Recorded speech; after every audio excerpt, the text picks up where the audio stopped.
नमस्कार शेतकरी बंधू आणि भगिनींनो, मी संजय गायकवाड वसंत शेवगा शेती या शेतकरी बांधवांच्या यूट्यूब चॅनेलवर सर्व शेतकरी बंधू भगिनींचे सहर्ष स्वागत करतो. शेतकरी मित्रांनो, शेतीमध्ये वेळेला फार महत्त्व असतं. कारण मग ते फवारणीचं वेळापत्रक असो, पाण्याचं व्यवस्थापन असो, लागवडीचा वेळ असो, शेंडा छाटणीचा कालावधी, हा प्रत्येक आपण टप्प्यावर एक वेळापत्रक शिस्तबद्ध हाताळलं तर आपल्याला शेतीमध्ये एक मोठं उत्पादन, योग्य वेळी उत्पादन आणि चांगले कसे एक आर्थिक स्थैर्य प्राप्त करता येत असतं. म्हणून शेतीमध्ये वेळेला फार महत्त्व राहतं. वेळ देवा समान मानून आपण शेतीमध्ये काम करायला हवं. तसंच लागवडीची सुद्धा एक वेळ ठरलेली असते. म्हणजे हंगामनिहाय प्रत्येक हंगामाचा अभ्यास करून आपण योग्य वेळी लागवडीला समोर यायला हवं. कारण लागवडीची वेळ चुकली की आपल्या पुढची सगळी गणितं बिघडू शकतात. म्हणून लागवडीची योग्य वेळ ही शेवगा शेतीमध्ये फार महत्त्वाची भूमिका बजावते.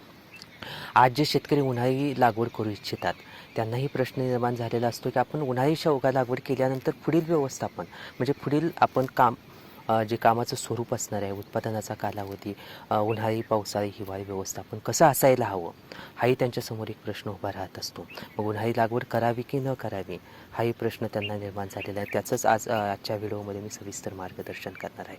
चला तर मग व्हिडिओला सुरुवात करूया. आपण शेतीमध्ये इतर फळपिकांच्या शेतीमध्ये, फळभाज्यांच्या शेतीमध्ये, फळपिकांच्या शेतीमध्ये विशेष आपण लागवड केल्यानंतर पुढील म्हणजे दुसऱ्या वर्षी, तिसऱ्या वर्षी उत्पादन घेत असतो आणि 1-2 वर्ष त्या फळपिकाला आपण घडवण्यासाठी वेळ देत असतो, वेळ मोजत असतो आणि त्यानंतर आपण उत्पादन घेत असतो. तसंच शेवगा शेतीमध्ये सुद्धा आपण उत्पादन घेण्यासाठी इतकी घाई करायची नाही. म्हणजे काय, आपण यावर्षी लागवड केल्यानंतर उत्पादन याच वर्षी आपल्याला भेटणार आहे तरीसुद्धा.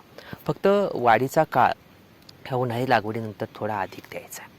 बघा, हिवाळी, उन्हाळी आणि पावसाळी लागवडीचा जर विचार केला आपण शेवगा लागवडीचा, तर उन्हाळी लागवड ही सहज सोपी.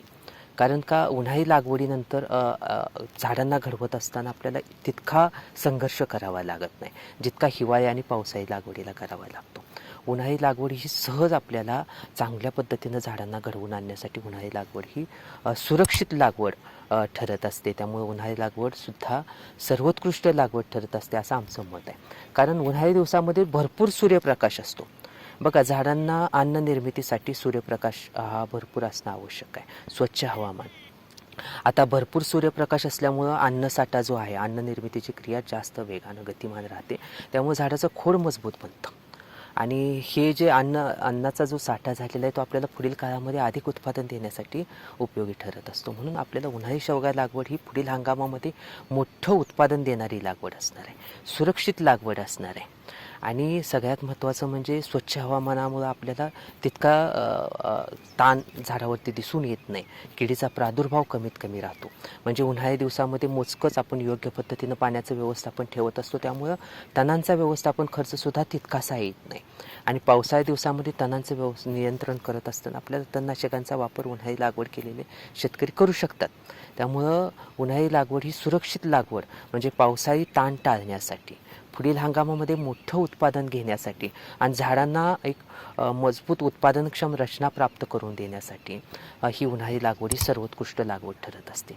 त्यामुळे आज जे शेतकरी उन्हाळी लागवड करू इच्छितात त्यांनी उन्हाळी लागवड करून पुढील हंगामामध्ये मोठं उत्पादन घेण्यासाठी उभा राहायचं आहे. अशी ही उन्हाळी लागवड ठरत असते. हे आजच्या व्हिडिओमध्ये मी तुम्हाला सांगितलं. आजचा व्हिडिओ जे नवीन शेवगा लागवड करू इच्छितात त्या सर्व शेतकऱ्यासाठी नक्कीच उपयुक्त ठरेल याचा मला विश्वास आहे. उन्हाचा तडाखा तरी शेतकरी बीज पेरतो, घामाच्या थेंबांनी शेवग्याचा संसार फुलवितो. धरतीच्या कुशीत आशेचा अंकुर उगवतो, शेवग्याचा साधू म्हणे कष्टातच विठ्ठल भेटतो. पांडुरंग हरी विठ्ठल रखुमाई.